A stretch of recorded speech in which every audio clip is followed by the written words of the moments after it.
que se acerquen quienes están afuera o los vamos a buscar. Bueno, empezamos. Listo. Sí.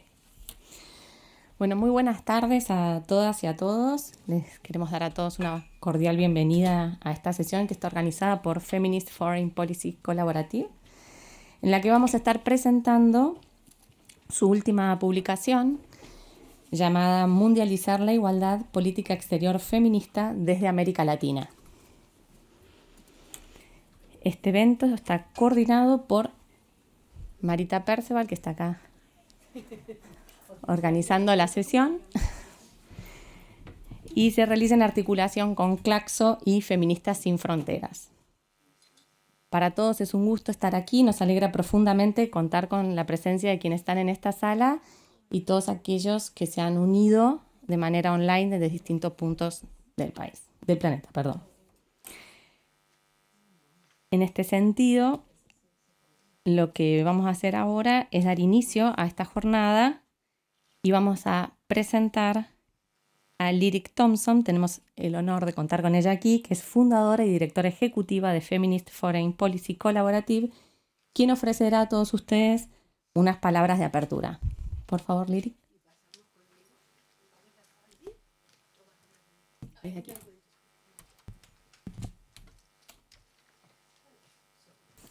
Muchísimas gracias y muy buenas tardes a todas y todos.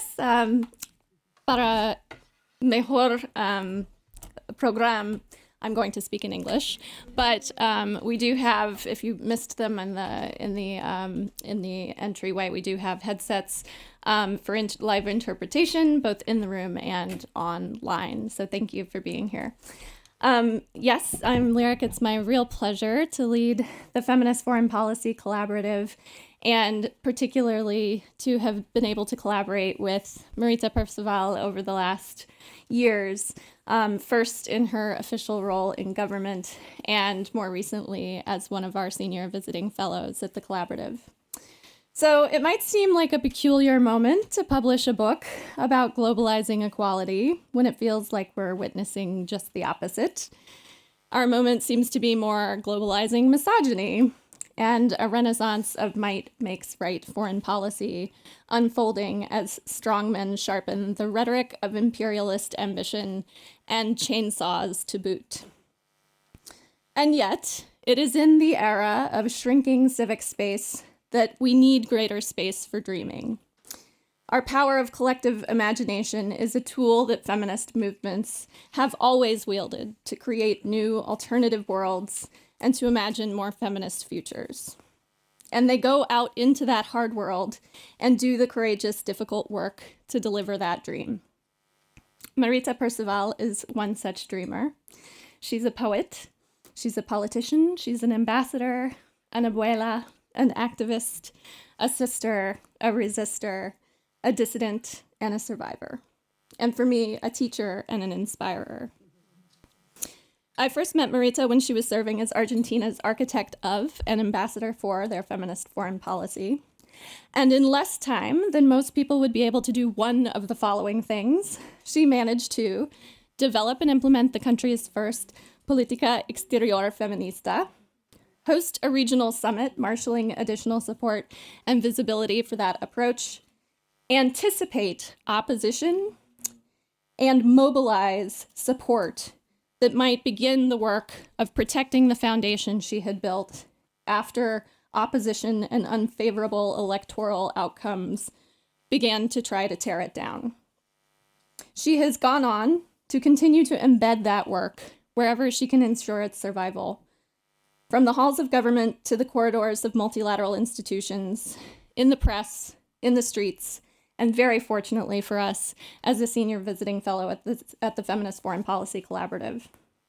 We're so pleased to be partnering on today's launch with Claxo and with Feministas Sin Fronteras, and to welcome so many of the amazing authors of this opus, this rich tapestry of victories, lessons, strategy, and solidarity that Marita is making accessible to our many fellow travelers on this journey. So I would like, in closing, to thank not only Marita and her team, but particularly Luz, Tati, Jill, and Lorena for the hours of efforts they have put into today's success.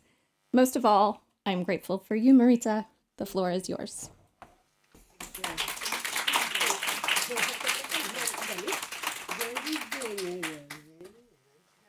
Bueno, muchas gracias a Lyric por invitar a toda la audiencia a soñar. Ahora, a continuación, vamos a escuchar a Marita Perceval. Me voy a tomar unos minutos para presentarla. Marita fue responsable de la institucionalización de la política exterior feminista en Argentina, secretaria de Igualdad del Ministerio de Mujeres, Género y Diversidad, directora regional de UNICEF para América Latina y el Caribe. Ha sido la primera mujer embajadora por Argentina ante la ONU y senadora nacional, desde donde creó la Banca de la Mujer y fue la primera mujer en presidir la Comisión de Defensa Nacional en su país. En su calidad de Senior Fellow de la FFPC, ha ideado y coordinado Mundializar la Igualdad, política exterior feminista desde América Latina, publicación que nos convoca, y que hurga en los orígenes de la participación de las mujeres en la arena internacional, analiza sus principales contribuciones y propone soluciones y perspectivas para afrontar los retos actuales y futuros. Marita, muchas gracias. Bienvenida.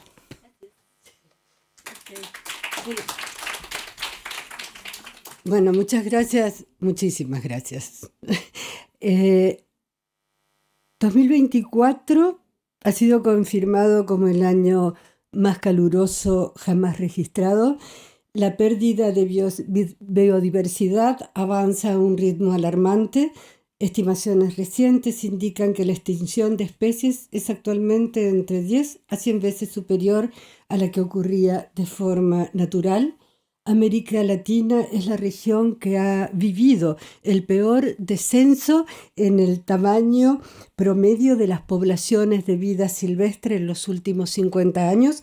En 2025 existen más de 56 conflictos armados activos a nivel mundial, incluyendo el conflicto en Ucrania y Medio Oriente y el genocidio palestino en Gaza. El gasto militar mundial alcanzó los 2.718.000 millones de dólares en 2024, lo que representa un aumento del 9.4% en términos reales con respecto a 2023 y el mayor incremento interanual desde el fin de la Guerra Fría. En 2024, unos 295 millones de personas pasaron a diario hambre de manera aguda. El periodo 2020-2024 marcó un agudo incremento en los precios de los alimentos, solo comparable a la crisis de alimentos de los años 70.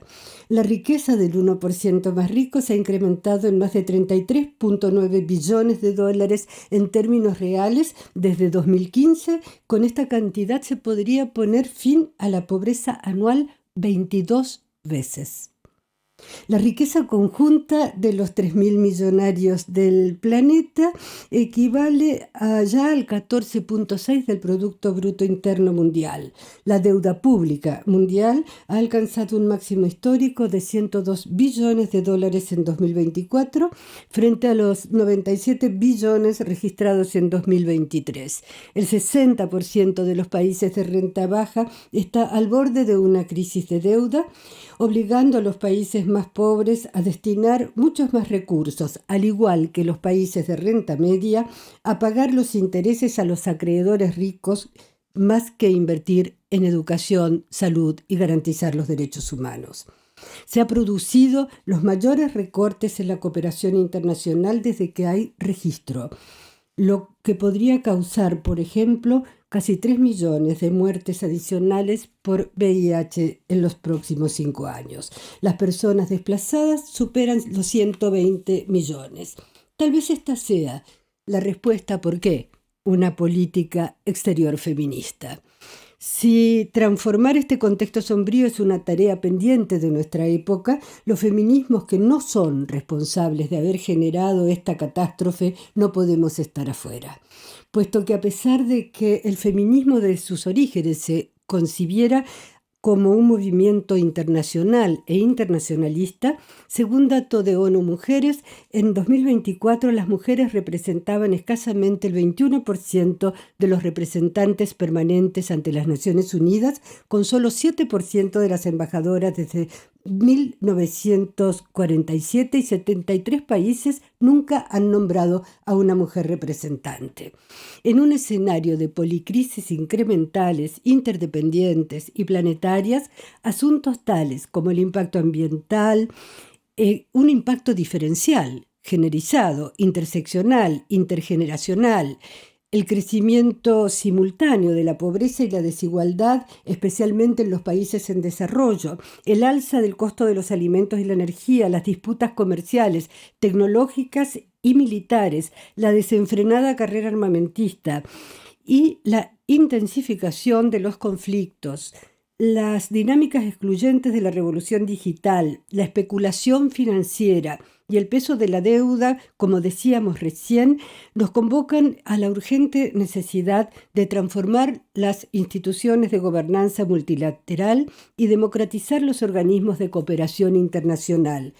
Estos son algunos de los temas prioritarios en las agendas que las feministas estamos dispuestas a abordar, toda vez que nuestra voluntad no se reduce a sumar mujeres para que todo siga igual. Un objetivo estratégico es sumar esfuerzos, convicción y creatividad para tejer alianzas en vistas a resistir los ataques de la misoginia tradicional y el ascenso de los discursos de odio que han encontrado eco en expresiones políticas autoritarias, ultraderechistas, conservadoras y neofascistas, buscando estigmatizar y demonizar al movimiento feminista, a la ideología de género, toda vez que son los feminismos los que se identifican con la defensa de los derechos humanos, la protección de la democracia y la preservación de la paz, impulsando una política internacional que logre desplazar el capital para situar en el epicentro del sistema los cuidados y la sostenibilidad de la vida. Este es el marco en el cual impulsamos mundializar la igualdad. Quiero agradecer el libro que se organiza en 3 secciones con un total de 47 capítulos, 900 páginas. Quiero agradecer en la primera sección, tiene como objetivo analizar la incidencia feminista en la comunidad internacional, rastrea las demandas y los logros de las feministas latinoamericanas y en el sur global, en los foros internacionales, como la implementación de política exterior feminista en los distintos países de la región. La segunda sección propone las principales perspectivas, estrategias y soluciones feministas frente a un mundo atravesado por una compleja dinámica de policrisis.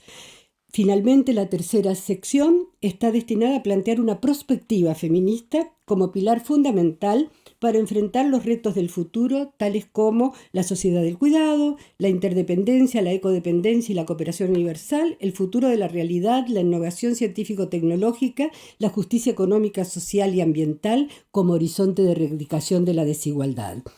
A las 56 coautoras, muchísimas gracias.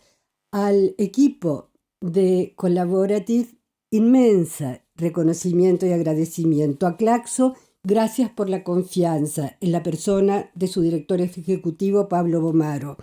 A las amigas, colegas, compañeras de Feministas Sin Fronteras, Chantal, Mariana, Luz, Tate Suárez, muchísimas gracias por el apoyo, el infinito compromiso y la generosa solidaridad. Termino diciendo que este libro empieza y termina con nuestra identidad.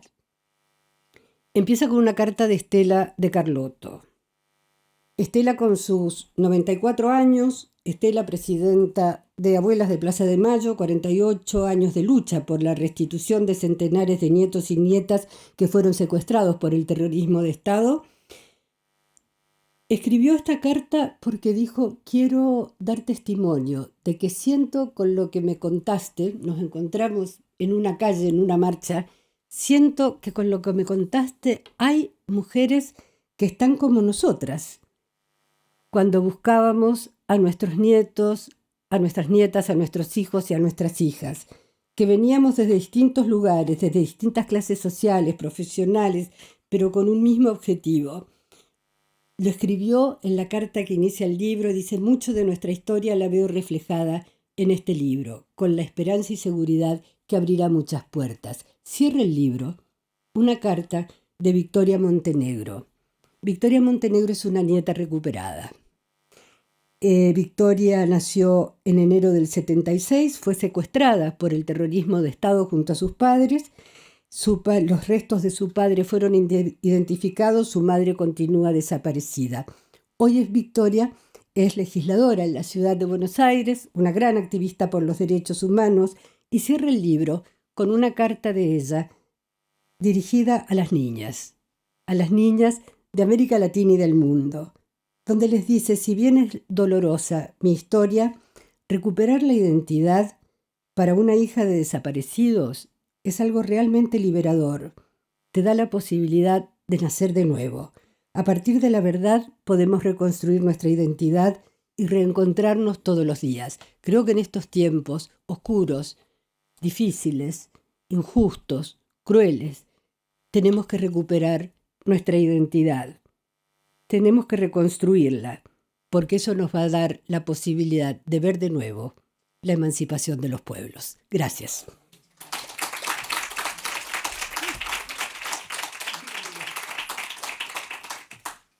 Bueno, muchas gracias, Marita, por la presentación, y después de tus palabras vamos a convocar a 4 panelistas para el primer panel de la tarde.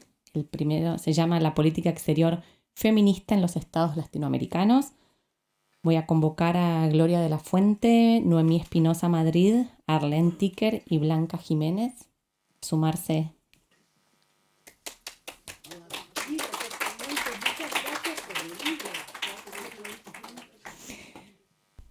Todas ellas destacadas referentes que han estado directamente involucradas en la institucionalización y puesta en marcha de políticas exteriores feministas en sus respectivos países.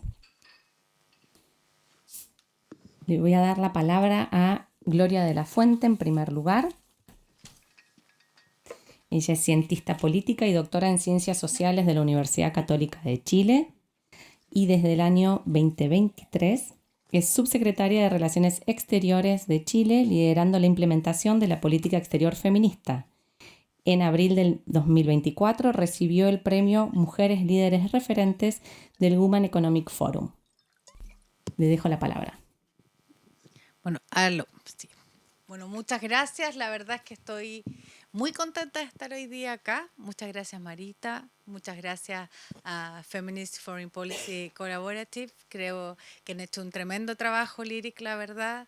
Creo que ha sido también a Claxo, por supuesto, que ha hecho posible además llevar adelante y tener este libro que mirábamos hace un par de horas atrás, de casi 900 páginas, pero donde se vuelca probablemente distintas experiencias, distintos saberes sobre la política exterior feminista, y creo que es una reflexión muy oportuna, sobre todo en tiempos como los que tenemos, que son tiempos complejos. Hemos visto muchos casos y vemos muchos índices en materia de democracia que son momentos de regresión en las democracias, y cuando regresan las democracias, cuando se ven en amenaza, no solamente tenemos un régimen donde la participación y la representación se pone en duda, sino que también son regímenes donde el respeto a los derechos humanos, un pilar fundamental además para poder llevar adelante una política en materia de igualdad de género, una política exterior feminista como en nuestro caso, también se pone en duda. Por lo tanto, creo que es importantísimo poder tener estas distintas miradas, pensando justamente en que lo que hay que construir es esperanza, es futuro, pero sobre todo acción en lo que viene hacia adelante,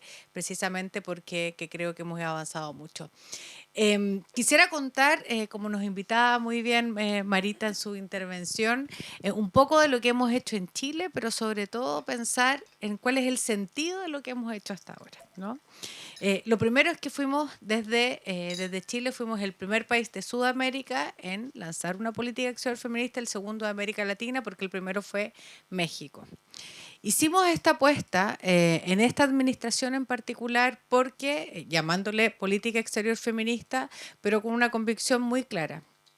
En nuestro país, desde los años 50 en adelante, venimos suscribiendo distintos acuerdos y tratados internacionales en materia de igualdad de género, de lucha contra la violencia de género, etcétera. Por lo tanto, no es algo nuevo, no es algo distinto a lo que ha sido la mirada de nuestra política exterior, mirada en el largo plazo. Luego, también nos dimos cuenta, y esto es parte importante de la historia de nuestro país y por lo tanto lo que hemos ido construyendo desde la experiencia, que los movimientos de mujeres, muchas veces invisibilizados, han sido claves para poder empujar iniciativas en materia de políticas públicas. Y pongo solo 2 ejemplos. Y digo, la transversalidad además de esas mujeres, porque son mujeres más liberales, mujeres conservadoras, pero con un propósito. El movimiento sufragistas en Chile nace de hecho del movimiento de mujeres conservadoras, no de mujeres en el fondo ancladas necesariamente en un referente del espectro político en la izquierda en nuestro país, ¿no? Son mujeres conservadoras las que parten con la discusión sobre la igualdad en materia, o sea, sobre la necesidad de que el derecho a voto fuera una realidad. Son mujeres transversalmente organizadas las que, por ejemplo, hacen posible en Chile que exista hoy en día una ley de cuotas en Chile. Y son mujeres de distintas bancadas que se ponen de acuerdo en torno a este propósito.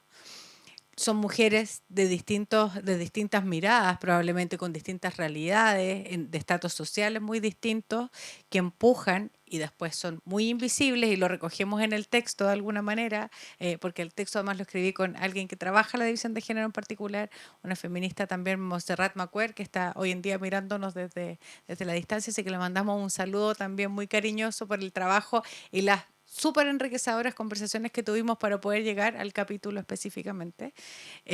Pero claro, y las luchas, por ejemplo, sobre la recuperación de la democracia en Chile después de 17 años de una dictadura, fueron también luchas de mujeres en la calle, ¿no? Las mujeres exigían, y recordábamos una consigna muy clásica, democracia en la calle y en la casa, ¿no? Y eso era una consigna muy potente que finalmente terminó siendo después parte importante de aquello que empuja hoy el proceso de democratización. Entonces, digo esto porque creo que es bien importante para ver que las mujeres en distintos momentos de nuestra historia como país han sido parte importante en el fondo de esa realidad. Entonces, cuando nosotros hablamos de política exterior feminista, no estamos alejados de lo que ha sido la tradición de nuestra política exterior en general. Le pusimos un nombre en esta administración, generamos una mirada, una reflexión que tenía que ver con una propuesta específica. Esa propuesta específica se plasmó el año 2023 en el lanzamiento de nuestra política exterior feminista. Esa política exterior feminista después se tradujo en un plan de acción que identifica 8 áreas de trabajo y distintas dimensiones, desde el ámbito bilateral, que es parte importante de nuestra política exterior, pasando por la cooperación, el comercio internacional, cooperación, derecho internacional, lo multilateral, etcétera. Toda la actividad de nuestra Cancillería que se plasma a través de esta política exterior feminista, ¿no? Y con un plan de acción que nos suponía que salíamos solo de lo discursivo, sino que en la práctica un plan muy concreto, con iniciativas muy concretas que comprometían todo el trabajo de nuestro ministerio, nuestros servicios dependientes y relacionados, y que suponía además un ejercicio de rendición de cuentas, que fue lo que hicimos en marzo de este año, que fue decir, bueno, esto es entonces el balance de lo que hemos hecho de nuestro plan. Corolario de ese proceso fue la creación de una división de género en nuestro ministerio, que era también parte del mismo plan. ¿Esto por qué? Porque nosotros entendemos que la igualdad de género es un principio fundamental que conecta con 2 principios muy claves en nuestra política exterior: la defensa de los derechos humanos y la promoción de la democracia. Cuando nosotros decimos democracia, entendemos que la democracia es imposible de pensar en su completitud si no considera la igualdad de género. La ampliación del voto probablemente fue la gran conquista del siglo XX. La igualdad de género debiera ser la gran conquista de las democracias del siglo XXI, pero para eso hay que construir un imaginario que no deje fuera el 50% de la población de nuestros países. Y por eso creemos que es tan importante, ¿no? El trabajo que hemos desarrollado. Creamos esta división de género no como el reducto de todo lo que hace el ministerio, entonces nos olvidamos de ahora en adelante, el equipo de género se encarga, no, el equipo de género, que depende de la Secretaría General de Política Exterior en nuestro ministerio, tiene a cargo la coordinación de ese esfuerzo, ¿no? Y de hecho me acompaña por acá la embajadora Andrea Droppelman, que está acá. Acaba de ser nombrada la directora de esta división, embajadora además, y creemos que ella además, como parte de su carrera del servicio exterior, encarna también ese esfuerzo que han hecho muchas diplomáticas en nuestro país, a veces de manera silenciosa, para poder llevar adelante esta tarea. Estamos bien contentas porque además hicimos otra cosa más que nos parecía importante para ir, en el fondo, generando también condiciones institucionales que nos permitieran ir abarcando en más espacio. Iniciamos también un proceso de certificación con el sello Igualdad de Género del PNUD, del Programa de Naciones Unidas para el Desarrollo. Conseguimos ganar, después de un proceso de 2 años, el sello oro del PNUD. Solo 3 instituciones en Chile consiguieron ese reconocimiento. Y entonces creemos que hemos hecho un trabajo que es consecuente desde el punto de vista de nuestros principios de la política exterior con nuestras prácticas institucionales. Falta por hacer mucho, sin duda. Arriesgamos también que haya en el futuro otras autoridades que puedan creer que esto no es relevante, por supuesto, ¿no? Pero creemos que lo que hemos ido haciendo hasta acá es construir sobre bases sólidas, algo que nos parece que es un principio de justicia básico en las sociedades, ¿no? Que es reconocer el rol que tiene el 50% de la población, y eso debiera traducirse en todos los espacios, en todas las esferas de nuestra sociedad, más aún cuando nosotros, muy orgullosos, por cierto, de nuestra política exterior como una política de Estado que trasciende, por supuesto, distintas administraciones, tiene principios muy claros y estos principios son muy coherentes con lo que hemos hecho hasta acá. Así que estamos muy contentas porque un poco lo que les he contado ahora es lo que quisimos plasmar también en el texto. El texto contiene una mirada más larga también, lo que un poco les he contado de nuestra política de acción feminista entendida desde esta óptica más larga como la política de Estado en Chile. Lo que hemos hecho hasta ahora, cómo es importante reconocer y visibilizar, y probablemente es la realidad también de muchos de nuestros países, ¿no? Que a veces el aporte de las mujeres, particularmente en la arena política, por ejemplo, queda muy subordinada, muy subsumida, ¿no?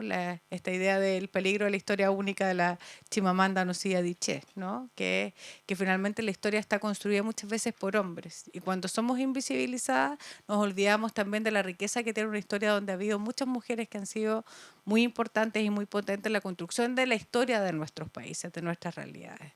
Creo que tenemos, y el libro va a aportar en eso claramente, muchísimo para reflexionar desde distintas ópticas, de distintas realidades.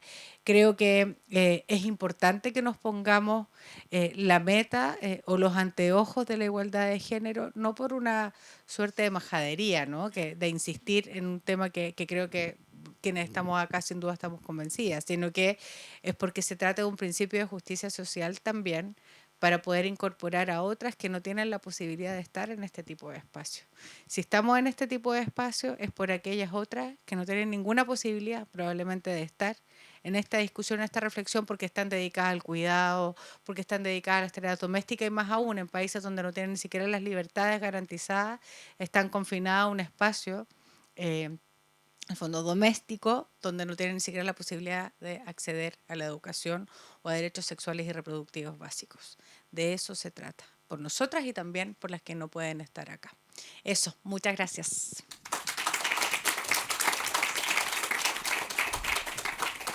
Muchísimas gracias. Ahora le vamos a dar la palabra a Noemí Espinosa Madrid. Vamos a hacer una breve presentación también de Noemí. Ella es diplomática de carrera de Honduras, con casi 3 décadas de servicio, reconocida por defender el desarrollo sostenible, los derechos humanos y las alianzas innovadoras. Actualmente es secretaria general de la Asociación de Estados del Caribe, siendo la primera hondureña en ocupar ese cargo. Pasa la palabra. Muchas gracias. Buenas tardes. Excelencias, compañeras feministas. Funciona así. Es un honor estar presente hoy en un espacio lleno de colegas y amigas feministas que sabemos por nuestras experiencias y trayectorias que lo personal es político y que también hemos comprendido muy bien la importancia de llevar esa dimensión personal y política al ámbito internacional, al escenario en donde se disputan sentidos, recursos y futuro. Hoy nos convoca un ejercicio profundamente valiente, mundializar la igualdad.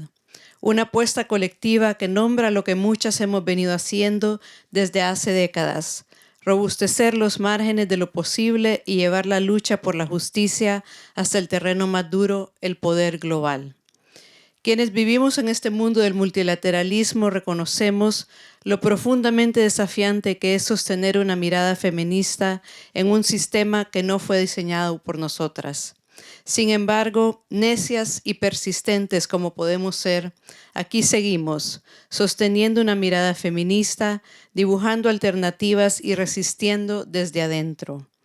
Construimos conceptos, pensamos e imaginamos todos los días formas de seguir desafiando lo establecido, porque sabemos que transformar el mundo empieza por el reclamo, pero sobre todo por la convicción de que otra forma sí es posible.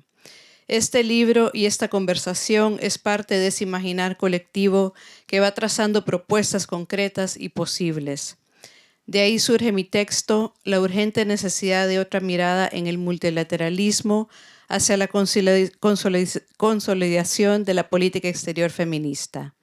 De esa convicción de que las crisis que atravesamos solo podrán ser sorteadas con esa otra mirada, la nuestra. La política exterior feminista, como todas sabemos, no es una simple etiqueta o una moda diplomática. Es una estrategia política, una forma de repensar el orden global desde los márgenes, que además busca una reparación histórica. Solo estamos pidiendo lo justo, lo que se nos debe desde hace siglos. Y como digo en el libro, no solo se trata de ocupar espacios, estamos disputando la forma de vida. Queremos cambiar las reglas del juego porque estas que predominan han demostrado una y otra vez su ineficacia, pero sobre todo su fracaso ético. Queremos que la igualdad deje de ser una promesa incumplida y en el mejor de los casos aplazada y se convierta, por fin, en el cimiento de un multilateralismo relevante para las personas y de una gobernanza global que dé resultados. Que se traduzca en que todas las personas logremos acceder a la salud, a la educación, a la seguridad climática y a la justicia social. Y para que esto suceda se requiere mucho más que voluntad política. Se requiere redistribución material, sí, pero también un reconocimiento epistémico y ética del cuidado para lograr sostener la vida. Desde América Latina y el Caribe llevamos décadas demostrando que los cambios no llegan solos. Llegan porque las mujeres organizadas desde los movimientos sociales, las comunidades, los territorios y también desde el Estado y la diplomacia hemos empujado los límites. No es casual que nuestra región tenga la agenda de género más ambiciosa del mundo, pero esa agenda no cayó del cielo. Es el resultado de la persistencia, de la necedad, de los feminismos populares, comunitarios, indígenas, negros, jóvenes, rurales, diversos, que hemos logrado llegar a la mesa de las decisiones y poner sobre ella la necesidad de redefinir lo que debe discutirse y cómo debe decidirse. Ahora, enfocándome un poco en el Caribe, aunque no hay declaraciones formales de una política exterior feminista, sí vemos importantes avances. Hay mujeres liderando procesos comunitarios, disputando el poder, mujeres que han hecho de la resiliencia una práctica política cotidiana. En el Gran Caribe somos muchas las mujeres líderes que transformamos, algunas desde las calles, otras en los gobiernos, incluso al frente de los estados. Es notable que hay 10 presidentas, primer ministras o gobernadoras generales en el Gran Caribe.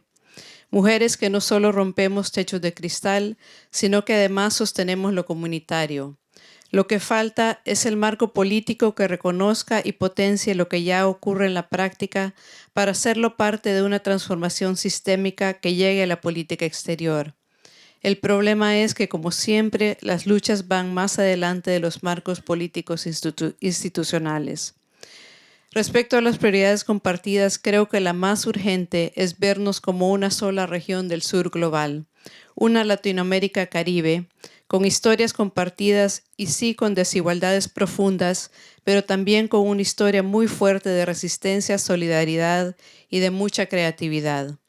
Si nos logramos posicionar como una sola región, desde ahí podremos empujar con más fuerza la igualdad, que debe ser un punto de partida para reorganizar la forma en que nuestros países se insertan en el mundo.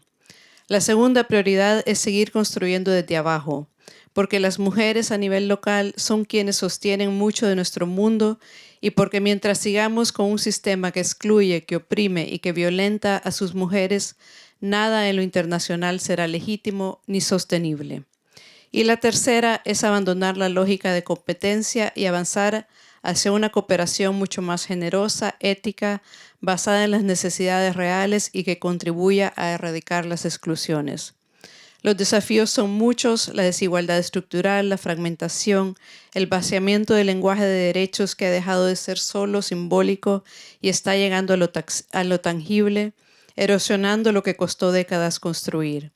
En el artículo yo señalo que la igualdad se está volviendo parte del léxico internacional, de lo políticamente correcto hasta cierto punto y solo en lugares convenientes.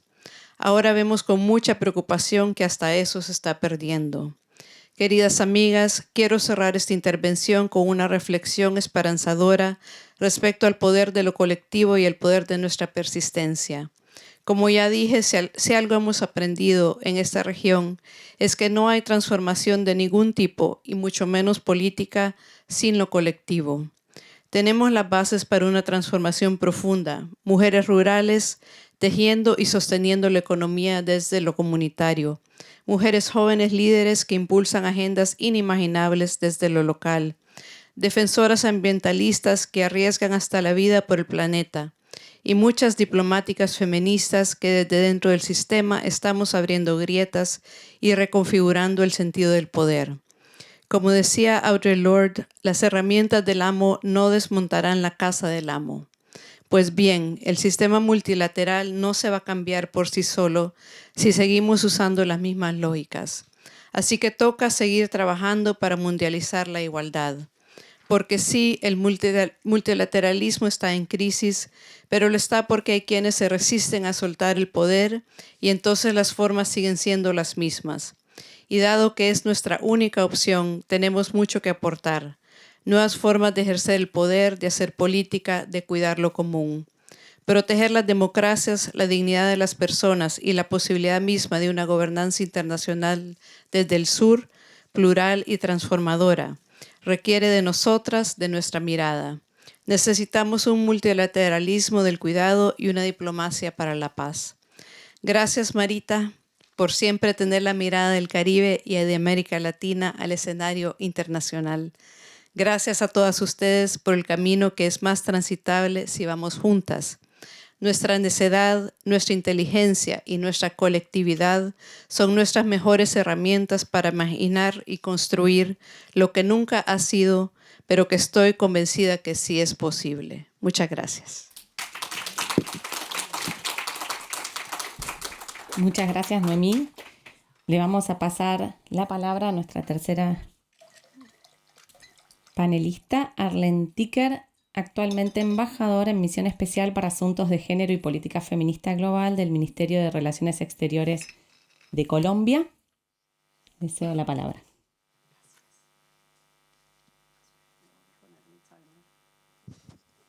Buenas tardes. Es muy difícil seguir estas presentaciones iniciales. Voy a hacer mi mejor esfuerzo. Al inicio quiero agradecer y reconocer esta labor persistente de Marita en armar un libro de ¿cuántos capítulos? 900 páginas. Como una persona que ha hecho muchos proyectos editoriales, puedo dar fe que esto no es nada menos que una labor titánica, y quiero reconocer y felicitar y también agradecer el apoyo de Claxo, el Feminist Foreign Policy Collaborative y Feministas Sin Fronteras. Yo casi no pude participar en el libro por cuestiones de tiempo y justamente por la insistencia de Marita y el apoyo de mi coautora Sofía Pérez Gil pudimos hacer un pequeño aporte. Entonces quiero agradecer también esa insistencia en incluir el caso de Colombia. Mucho de lo que han planteado ya quienes me han antecedido es un reflejo del caso de Colombia también. Entonces me facilitan la labor para concentrarme en algunos puntos que quiero plantear. No lo hago sin antes reconocer la labor fundamental de las mujeres y de las organizaciones de mujeres y feministas, como han planteado ya en la elaboración de estas agendas, en su defensa, en su materialización, y obviamente en su blindaje ante momentos críticos como el actual, en donde ya estamos viendo retrocesos en lo que suponíamos acuerdos y logros ya bien arraigados.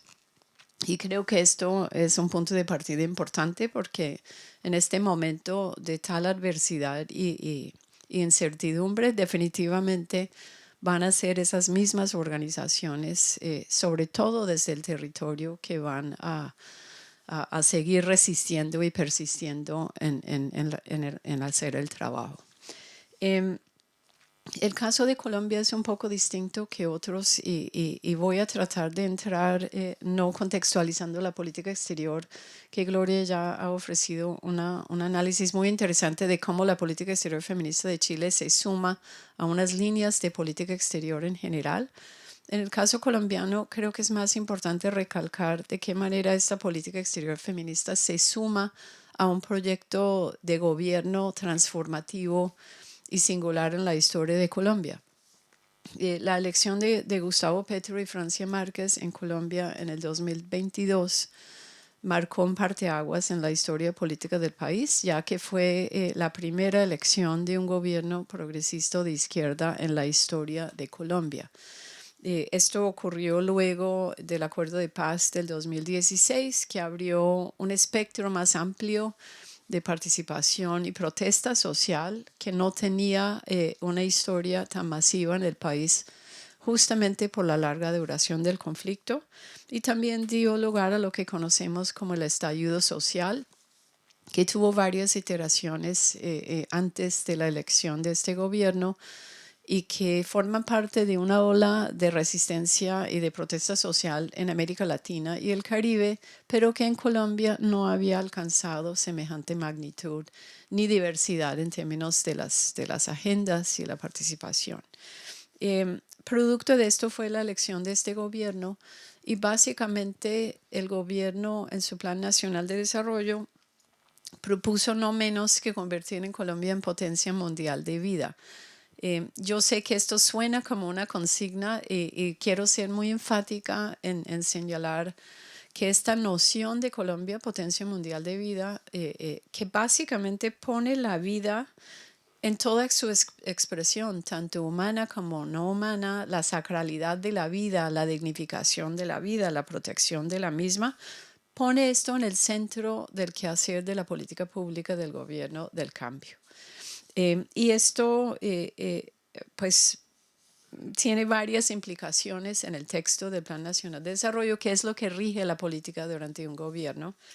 Primero, obviamente, la noción de la paz total o integral que plantea el gobierno formula la necesidad de no quedarnos en un acuerdo de paz, sino de entrar a negociar. Ya veo que estaba acabándose el tiempo y no he llegado ni a entrar. Voy rápido. La paz como un pilar necesario de justamente poner la vida en el centro. La territorialidad que no hemos mencionado, pero Noemí ha enfatizado mucho el trabajo de las mujeres a nivel local. Tercero, simplemente señalar que esto tiene una fuerte hermandad con el enfoque de cuidado o la noción de sociedad del cuidado que está en el centro de las conversaciones regionales actualmente.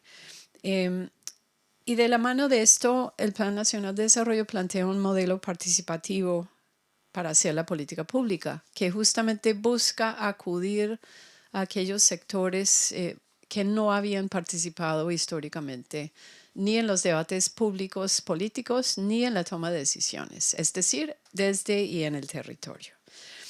Nuestra política exterior feminista y nuestro primer plan de acción nacional de la 1325 básicamente se montan sobre este andamiaje, voy a llamarlo ético-político, a la hora de proponer un cambio radical en el que entendemos por la política exterior, cómo se hace la política exterior y quiénes y con quiénes se hace la política exterior.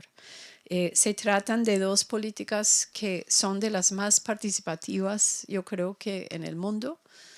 Sin entrar a nombrar cifras, pues participaron miles de mujeres en todo el territorio nacional. mujeres en su diversidad, es decir, haciendo un esfuerzo expreso por involucrar mujeres afrodescendientes, indígenas, rurales, con discapacidad, personas LGBTIQ+.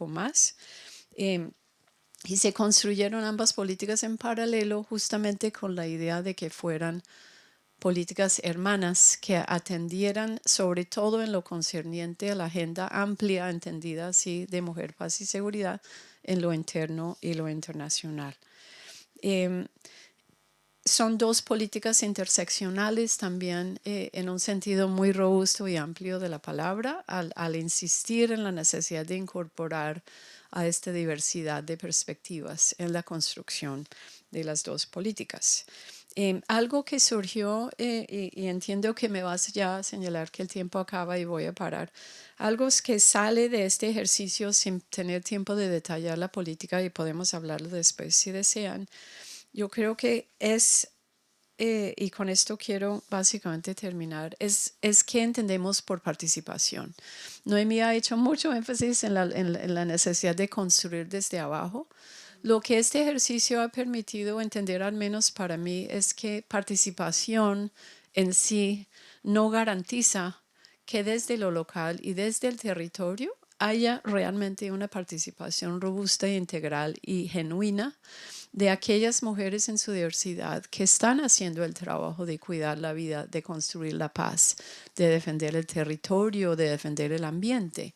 Y en esta medida, tanto la política exterior en general como la feminista, como la política pública en un sentido mucho más amplio del gobierno, ha buscado crear mecanismos robustos y genuinos de escucha y de diálogo desde el territorio y con el territorio, con miras también a darle a la participación un significado más amplio. Sin duda, y con esto sí termino de verdad, se trata de una apuesta de transformación y de cambio muy profundo, con miles de dificultades. Por eso el capítulo se detiene en la propuesta ética política, pero que en últimas creo que significan que Colombia no es el mismo país hoy de lo que era cuando se eligió este gobierno. Y con esto voy a terminar porque ya se acabó el tiempo, pero muchas gracias.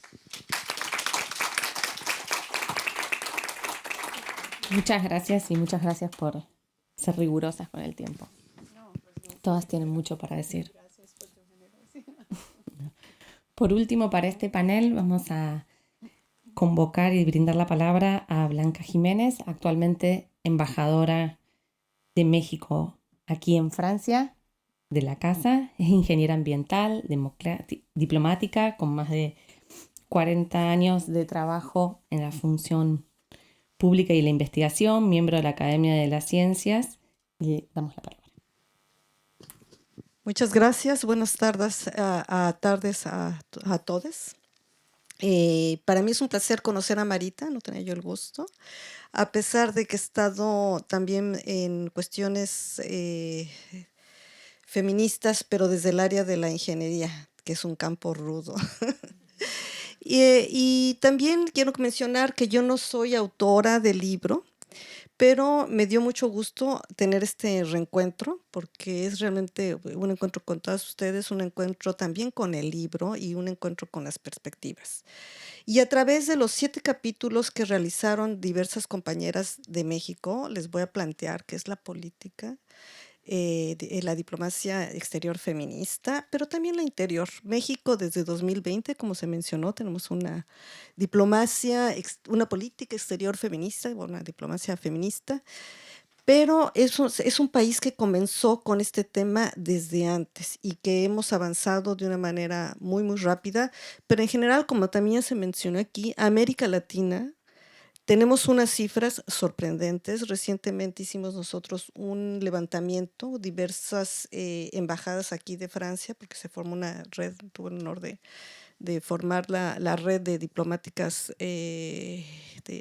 aquí en Francia, e hicimos una comparación de nuestros países con otros países, no diré cuáles, y América Latina está muy por arriba en las cifras. Los capítulos que México tiene el primero es el rol de las diplomáticas latinoamericanas en la construcción y defensa del multilateralismo de Leticia Bonifaz Alonso, que es una abogada. Y es sumamente interesante, yo sé, de veras que les sugiero mucho que lo lean, porque estos dos primeros capítulos traen la historia, y yo creo que a veces se nos olvida que llevamos años y décadas de galeras realmente luchando por este tema. Ella menciona, por ejemplo, que muchas veces, sin tener así el concepto completamente claro que se tiene ahora, desde los años 1930, ya había un grupo de mujeres a nivel internacional hablando sobre el trabajo y el rol que tenían las mujeres y la falta de atención. Y pareciera que seguimos en muchos temas con eso, pero yo creo que es muy importante tenerlo presente. El capítulo de pioneras latinoamericanas que impulsaron un mundo más justo e igualitario, de Janerit Morgan, también es sumamente interesante porque se habla también de la formación de las Naciones Unidas. Y a pesar de que muchas mujeres se unieron para que en las 50 delegaciones hubieran muchas mujeres, no hubo más de 6, y solo una firmó la carta cuando se formó Naciones Unidas, y fue una mujer de Brasil. En el capítulo de la política exterior feminista, una herramienta para la paridad en la diplomacia, de Jimena Mariscal de Alba, pues habla de cómo en la Secretaría de Relaciones Exteriores hemos ido realmente adaptándonos al país, porque el país nos jaló desde antes, porque nuestro presidente anterior, el licenciado Andrés Manuel López Obrador, él puso la paridad en el gabinete, y a raíz de él también somos de los pocos países, por ejemplo Francia no tiene eso, son 50% diputados, el 50% diputadas, 50% bueno, hombres y mujeres, y también los senadores, 50 y 50. Y a todo nos hemos ido 50%, no se logra mantener porque, como ustedes saben, las reglas de votación no es exacto, pero estamos muy cerca de la paridad. Y eso nos ha llevado también a establecer también nuestro Plan Nacional de Desarrollo, toda una serie de políticas. Y aquí sí habría que decir si lo exterior influencia lo interior o si lo interior influencia lo exterior, y pues es un ida y venida y tenemos que irnos adaptando. También tenemos el capítulo de Paridad Total, Logros y Retos para la Democracia Mexicana, de Marta Lucía Micher. Ella es una senadora actualmente, y ella precisamente también habla una cosa que se mencionó en los casos anteriores, que son muchos partidos políticos, pero se logran poner de acuerdo en la agenda de género.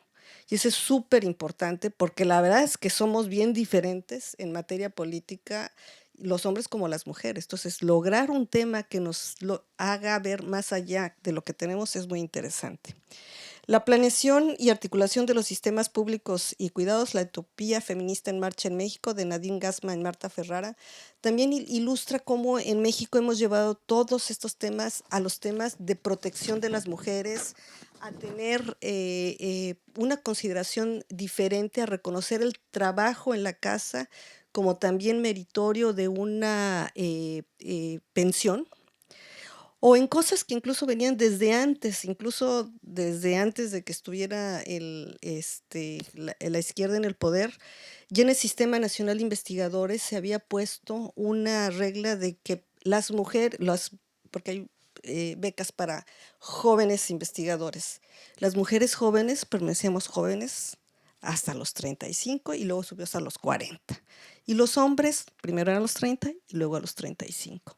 ¿Por qué? Porque había que reconocer que las mujeres teníamos que quedarnos en casa, o no nos quedamos en casa, pero nos desarrollábamos más lento, y eso también se refleja.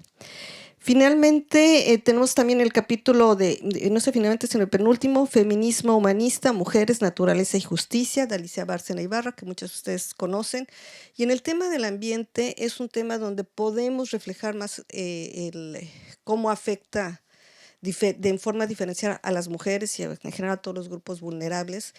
Yo trabajo en el tema del agua y aquí les daré un ejemplo del agua. Realmente cuando agarramos mujeres para ver qué se hace y a qué se le da prioridad en temas de presupuesto, cuando hay mujeres sale el agua. ¿Por qué? Porque somos las mujeres las que nos quedamos a cuidar a los hijos cuando están enfermos. Y cuando no, pues salen cuando hay más hombres, pues es el tema del desarrollo, porque son cuestiones o roles que nos han dado, porque los hombres nos tienen que mantener o tienen que mantener a las mujeres. Entonces tenemos dos temas muy diferentes para finalizar. Y ya el último capítulo, Perspectiva feminista para enfrentar los retos de la inteligencia artificial, de Gabriela Ramos y Eleonora Alam.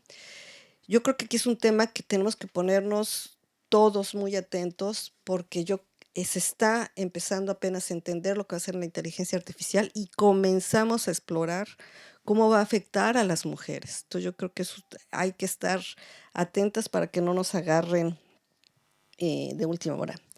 Ya para finalizar, quisiera recordar que en 2024 México fue sede de la tercera conferencia ministerial de política exterior feminista, y mañana pues entregamos la estafeta a Francia, y pues esperemos que sea después otro país latinoamericano el que haga la siguiente.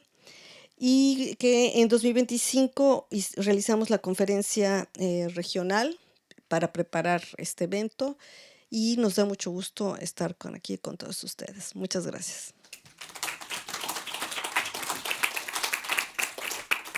Muchas gracias a las 4.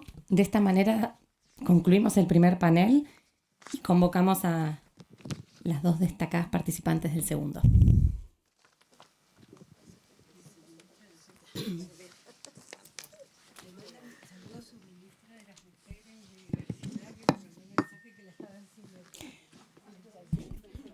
Aprovecho este momento que están moviéndose para recordarles que pueden escanear aquí este código QR para acceder al libro, donde gusten.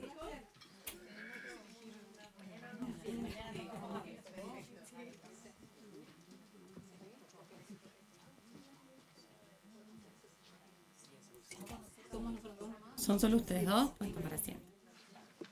Solo y fuera de micrófono, les aviso que ya el libro está llegando a las 850 Descargas. Así que, bueno. Tienen 900 páginas para leer. Sí, vamos a ver cómo terminamos el ensayo. Bueno, en este caso el panel se tituló Igualdad de Género y Futuro del Multilateralismo. Nos van a acompañar María Noel León Sardo y Eleonora Lam. Vamos a empezar por María Noel, a quien voy a presentar brevemente. Es una abogada uruguaya especializada en Derecho Internacional, Derechos Humanos y Estudios de Género. Actualmente se desempeña como subdirectora ejecutiva del Centro de la Justicia y el Desarrollo Internacional, el CEGIL, y como directora de la campaña G-Equal. Te cedo la palabra. Bueno, muy buenas tardes y muchísimas gracias. Es realmente una gran alegría sumarme a este espacio y por supuesto quiero empezar por felicitar a Marita y a todo el equipo que soñó y coordinó y logró esta maravillosa publicación, y agradecerles por supuesto el regalarme la oportunidad de contribuir con un grupo tan extenso de expertas de la región. Creo que todas las que venimos de la región sabemos lo que Latinoamérica tiene para mundializar, no solo en ideas, en pensamientos, en experiencias, sino también en una capacidad muy propia y única de convertirlas en acción, de movilizar hacia el cambio social. Sabemos mucho de usar el derecho, la política, los feminismos, la política exterior, la diplomacia, pero también la esperanza y la resiliencia para lograr cambios transformadores, aún en momentos adversos, y creo que efectivamente es eso lo que este contexto global requiere, y esta publicación nos deja una gran caja de herramientas y una hoja de ruta con mirada feminista, mirada latinoamericana, y me entusiasma muchísimo poder entrarle a todos los capítulos siguiendo el evento. Desde mi trabajo con la campaña G-Equal estoy realmente convencida de que uno de los grandes desafíos, pero también una de las prioridades concretas para mundializar la igualdad y repensar el futuro del multilateralismo es superar la persistente subrepresentación de las mujeres en los espacios internacionales de toma de decisión y avanzar hacia institucionalizar la paridad. En el artículo que integra el libro, propongo pensar la paridad de género en la gobernanza internacional no solo como una medida de justicia o igualdad o como una forma de responder a una brecha histórica, sino como una estrategia clave para fortalecer la legitimidad, la eficacia y el impacto de las instituciones frente a los desafíos globales. Una manera de entender que estos espacios capaces de generar soluciones son parte de responder a los desafíos globales y que la paridad puede ser la clave de su éxito. Y hago en el artículo estas reflexiones concretamente desde la experiencia de la campaña Equal, porque es lo que conozco y de donde lo vivo. Y quisiera retomar brevemente 2 motivos para eso. El primero es porque creo que el propósito de la campaña ofrece un objetivo concreto que debería ser prioritario para las políticas exteriores feministas en este momento concreto. No porque sea el único desafío ni el más importante de todos, sino porque representa una meta alcanzable y lograble que tiene consecuencias transformadoras para esos desafíos que son más estructurales y más difíciles de alcanzar. Lo que hacemos es que nosotros trabajamos para establecer la paridad en los espacios internacionales de toma de decisión con un foco en los espacios que definen la justicia y el derecho internacional, los tribunales internacionales, los espacios de derechos humanos, los mecanismos, los órganos de tratados y demás. Estos son espacios que muchas veces pasan por debajo del radar en las políticas exteriores, pero que resuelven cuestiones fundamentales sobre derechos, sobre paz y seguridad, sobre igualdad, sobre cambio climático, y la ausencia de una participación igualitaria y diversa de mujeres debilita su legitimidad y su impacto, además de vulnerar el derecho a la igualdad. Y sabemos cuál es una de las raíces principales del problema, y esto tiene que ver con las prácticas estatales. Los estados, a través de sus políticas exteriores, son quienes nominan y eligen a las personas que ocupan estos cargos. Y como muestra el ranking que anualmente publicamos de la campaña, año tras año los gobiernos, incluidos varios de los que han adoptado políticas exteriores feministas, siguen nominando y votando por más varones que mujeres. Y esto ocurre porque los procesos no son transparentes, no incluyen la paridad de género como un criterio y no valoran tampoco la perspectiva de género como una calificación esencial para ocupar los cargos internacionales. Pero sabemos también que cambiarlo es posible. Y en el artículo desarrollo varios de los ejemplos que evidencian este avance y las estrategias que contribuyeron a hacerlo posible y que se reducen en gran medida a entender que los procesos son tan importantes como los resultados. Desde que lanzamos la campaña hemos contribuido a reducir un 65% la brecha de género en los 102 órganos internacionales que monitoreamos. Hemos alcanzado la paridad en la Comisión y la Corte Interamericana, en órganos de tratados de Naciones Unidas, aumentado significativamente la presencia de mujeres en los procedimientos especiales de Naciones Unidas, incluyendo en la designación de mujeres por primera vez en 14 mandatos. Estas transformaciones fueron posibles gracias a estrategias que son esenciales de políticas exteriores feministas y que son muy sencillas. Producción activa de datos sobre representación para impulsar procesos de cambio y de rendición de cuentas, difusión activa de información sobre vacantes y procesos de selección, estrategias de mentoreo y de redes de apoyo para las mujeres, estudios y discusiones más amplias sobre la importancia de la paridad y los impactos de la subrepresentación, y sobre todo generar y profundizar articulaciones y colaboraciones entre distintos actores. Y eso debe ser el corazón de las políticas exteriores feministas, incluyendo a la sociedad civil, las tendencias de hablar rioplatensemente, incluyendo la sociedad civil, la academia, las organizaciones internacionales y los estados para promover compromisos políticos, desarrollos normativos y medidas institucionales coherentes con la paridad. Estos avances incluyen desde contar hoy con un marco normativo vinculante por primera vez sobre la paridad en la representación internacional, como es la Recomendación General 40 aprobada por el CEDAW en el 2024, pero también desarrollos importantes que han sido producto de las políticas exteriores feministas de los estados de Latinoamérica. Esto incluye, por ejemplo, resoluciones del Consejo de Derechos Humanos impulsados por México, por Colombia, por Chile y por Argentina en su momento, que por primera vez miraron la participación de género en los órganos de derechos humanos y propusieron una hoja de ruta, y también reformas de estatutos en el sistema interamericano que incluyeron cláusulas de paridad promovidas por Chile el año pasado. Son logros concretos que demuestran que el cambio es posible, incluso en tiempos adversos. El desafío, además de alcanzar la paridad, es sostener estos avances, especialmente en contextos actuales como los de retrocesos. Y ahí es donde a veces los esfuerzos que hacemos desde la sociedad civil no bastan, porque sostener la paridad requiere un compromiso político sostenido. Depende de que los estados y las instituciones multilaterales asuman la paridad como una obligación permanente. Y entonces quiero subrayar algo fundamental. Necesitamos que los estados con políticas exteriores feministas asuman más efectivamente este compromiso, no solo promoviendo reformas institucionales, sino reflejando en sus propias prácticas este compromiso de la paridad, adoptando procesos más transparentes, promoviendo más rendición de cuentas y garantizando que la perspectiva de género sea una cualidad necesaria y exigida para integrar espacios internacionales. Y eso me lleva al segundo motivo por el que quería compartir esta reflexión hoy. Las experiencias del trabajo de la campaña Equal nos han puesto también en la reflexión de un proceso que creo que nos debe convocar a todos y todas, que es la selección de la persona que ocupará el cargo de la Secretaría General de Naciones Unidas el año que viene. Después de 80 años, el mundo sigue esperando que una mujer ocupe este cargo, y creo que pocas decisiones tendrán en los próximos meses tanto peso simbólico y práctico en el sistema multilateral como esta. Este debe ser una prioridad de la política exterior feminista, porque todas las agendas que la abarca están en juego en esa decisión.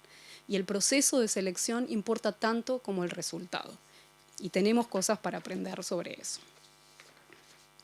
El desafío es realmente enorme, pero la posibilidad de lograrlo depende de lo que América Latina conoce tan bien y que este libro nos deja como hoja de rutas: la combinación del poder de la sociedad civil, de la mirada transformadora de los feminismos, con la articulación colectiva y el compromiso político. No es menor que las dos personas anunciadas oficialmente como candidatas sean mujeres extremadamente preparadas y que vengan de nuestra región. Son pasos en la dirección correcta que debieran ser vistos como vara y como ejemplo para otros países que quieren aspirar a entrar en la carrera. Para la región de Latinoamérica es una oportunidad para mundializar la igualdad. No solo para ocupar geográficamente el espacio, sino por la capacidad de conducir el proceso de una manera coherente con los valores que inspiran la política exterior feminista: la transparencia, la participación, la igualdad, la cooperación y el perseguir un bien común.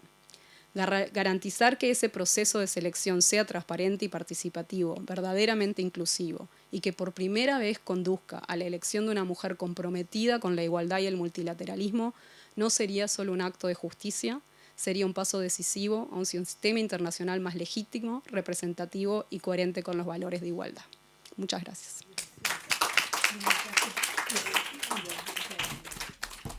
Muchas gracias, María.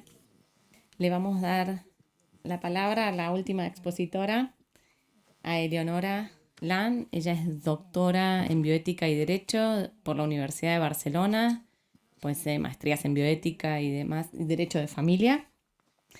Actualmente es especialista de programa en la UNESCO y trabaja en la implementación global del capítulo de género de la recomendación de la UNESCO sobre la ética de la inteligencia artificial. Muchas gracias. Buenas tardes. Primero que nada, gracias, Marita. Vos sabés lo que yo te quiero, aparte somos coterráneas, somos las dos mendocinas. Yo no puedo creer que estemos las dos acá en París hoy. Te quiero mucho y te admiro un montón.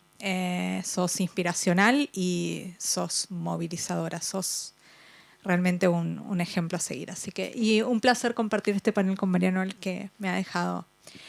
Y le agradezco a la embajadora por haber mencionado el capítulo que escribimos junto con Gabriela Ramos. Gabriela Ramos como directora general adjunta de UNESCO a cargo de la implementación de la recomendación, y yo como la secretaria de la plataforma de Women for Ethical AI, que tiene a cargo llevar adelante el capítulo de género de la recomendación de UNESCO sobre la ética de la inteligencia artificial.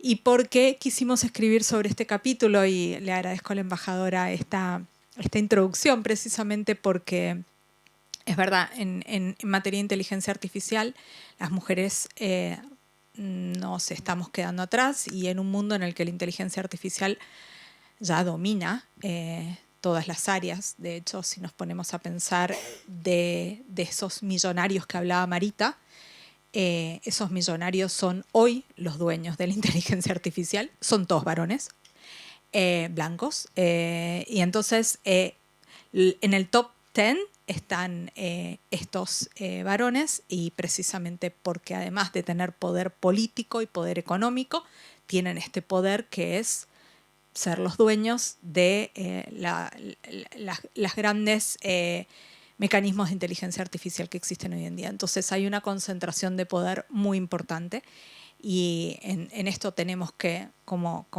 mencionaba Mariana, tenemos que realmente posicionarnos, organizarnos y empezar a visibilizarnos, porque los números además son bastante desalentadores. Yo traje acá algunos. La embajadora también nombraba que la ingeniería es ruda, creo que esa fue la palabra que utilizó. Bueno, si hablamos de personas graduadas en TIC, los varones son 400% superior al de mujeres. En América Latina y el Caribe, la matrícula en carreras de STEM a nivel de educación superior representa 34% en Argentina, 25% en Chile, 30% en Brasil, 38% en México, lo cual esos son los países que mejores están.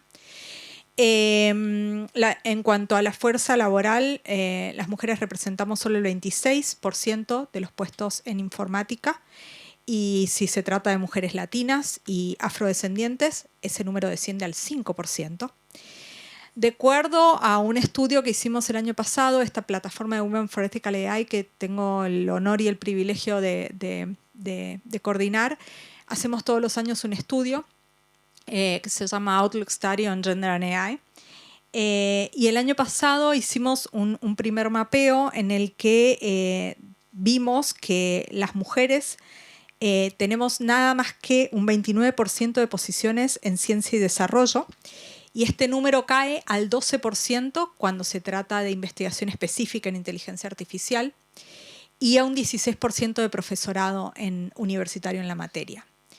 En un mundo en el que el 90% de los empleos hoy requieren de habilidades digitales, indefectiblemente si no tenemos este acceso a conocimiento, entonces difícilmente vamos a poder tener iguales. Entonces esto de igual remuneración por igual tarea, o sea, el acceso al trabajo del que hablábamos, realmente nos va a resultar muy difícil.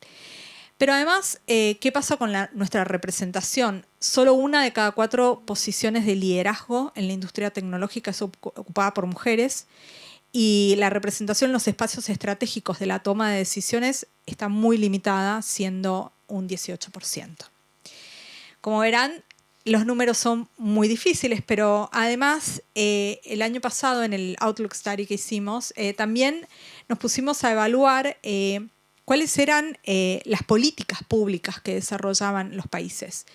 Y en un estudio que evalúa a 138 países en el índice global de inteligencia artificial responsable, de esos 138 países que hablaban de inteligencia artificial, solamente 24 tenían referencias de género. Y solo 18 lo hacían de manera significativa, lo cual significa que los otros 6 hablaban de género, pero porque nombraban, ¿no?, mujer en algún lugar. O sea, nos mencionaban porque era como, bueno. O sea, quedamos con 18 de 138. Entonces, ¿qué hicimos? Este año dedicamos el Outlook Study on Gender and AI a hacer recomendaciones de policy para efectivamente empezar a poner de manifiesto que los países no están haciendo lo que tienen que hacer en materia de inteligencia artificial y género. Por eso, cuando se aprueba la recomendación sobre la ética de la inteligencia artificial, que, haciendo un paréntesis, es el único instrumento global que tiene un capítulo de género, y tiene un capítulo de género también producto de la militancia y la dedicación y el compromiso de género respecto de las personas que en ese momento lideraban la recomendación, que obviamente estuvo en cabeza de nuestra DG Gabriela Ramos. Se incluyó el capítulo que hace referencia a género y que tiene, entre otras cosas, dice, además de todo lo que hay que hacer de capacitación, representación, etcétera, los países tienen que hacer una política y a esa política le tienen que dedicar recursos. Porque también es otra cosa, o sea, hablamos de políticas de género y para las políticas de género no hay plata. O sea, perdón si la expresión no es políticamente correcta, pero hablamos de que se hace un evento para política exterior y ¡wow! Se hace un evento para política exterior feminista y los recursos, ¿no? O sea, y como eso en todos los ámbitos.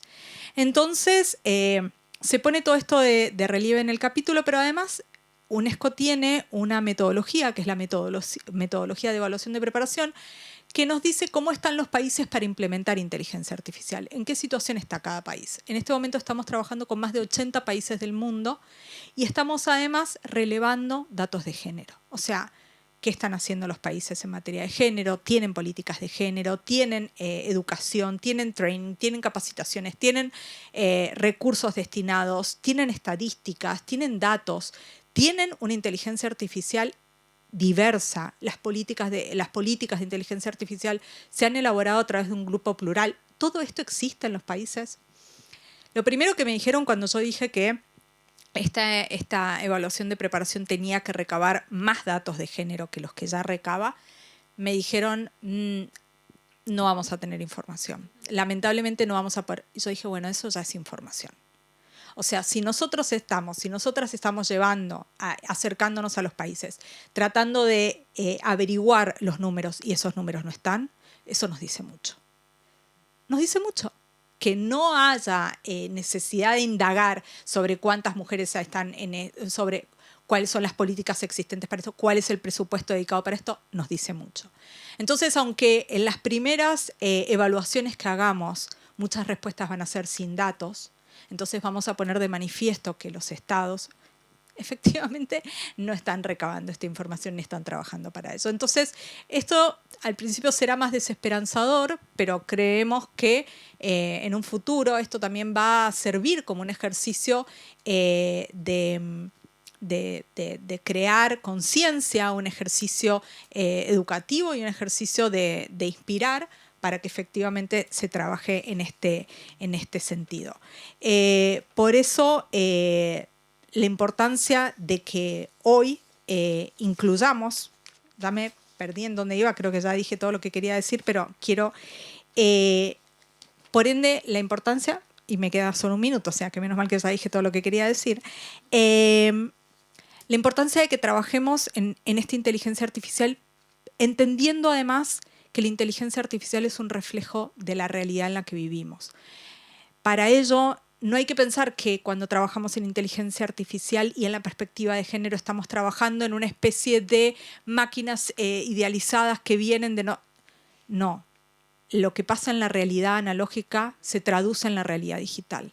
Entonces tenemos que seguir trabajando para crear una sociedad diversa, inclusiva, respetuosa y totalmente igualitaria en materia de derechos humanos para que eso se traduzca en una inteligencia artificial y en una sociedad digital que realmente cumpla con esos estándares también. Gracias.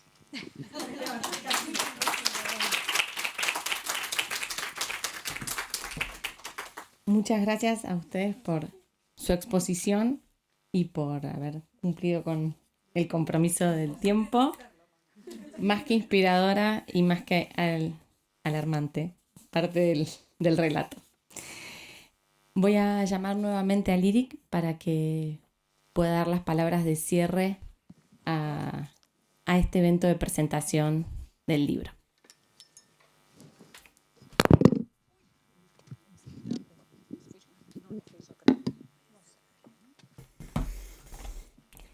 Muchísimas gracias a usted y a todas las autoras. I don't know why I'm still trying to speak in Spanish, so I'm going to back myself right out of that corner. Thank you, everyone, for your time today, for this incredible presentations that we heard, and to the inimitable Marita Percival for this opus. When she told me they might have more than 40 submissions, I said, that's not a paper, that's a book. And indeed it is. So we are inspired by you, by the enormity of what you have curated, and we are grateful for the community that you have invited us all into. And we are particularly appreciative of the opportunity to dream and to read about the progress. We are going to close this segment both in person and online. If you are in person with us, you are welcome to go enjoy a coffee break while we break down and switch the room over for our next event. If you're with us online, thank you for joining us. The event will be recorded and we will distribute it and share all the good news and, importantly, the link to the book. So thanks again. And if you're staying, we'll see you again in 30 minutes.